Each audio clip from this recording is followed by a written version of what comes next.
আবার দেখতে পাচ্ছি অনেকগুলো ফোন। আমি একটা কাজ করি, থানায় একটা ফোন দেই। না না না, ও শিট।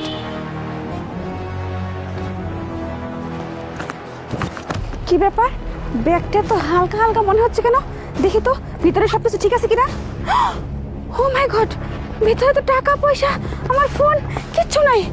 তার মানে কি ওই ছেলেগুলো কি টাকা পয়সাগুলো রেখে কি আমাকে খালি ব্যাগটা ফেরত দিছে? না না, যাই তো আবার ওখানে গিয়ে দেখি ব্যাপারটা কি ঘটছে।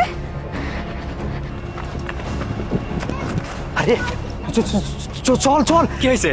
আরে ভিতর থেকে টাকা আনতে পারি নাই। হেই, ওই বাড়িওয়ালা না খুব চালাক, পুলিশকে ফোন কি দিতে কই? তাড়াতাড়ি গাড়ি নেটে। তাড়াতাড়ি।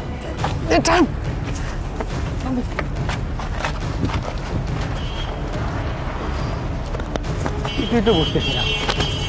ও স্যার, আপনি তো আসছেন এখানে, ভালোই হয়েছে। আমি এখানে আসছি, আপনি তো আমার আগে চলে আসছেন। স্যার, এখান থেকে আমার টাকা তার মানে ব্যাগ আমাকে এখান থেকে ফোন দেওয়া হয়েছিল। মনে হয়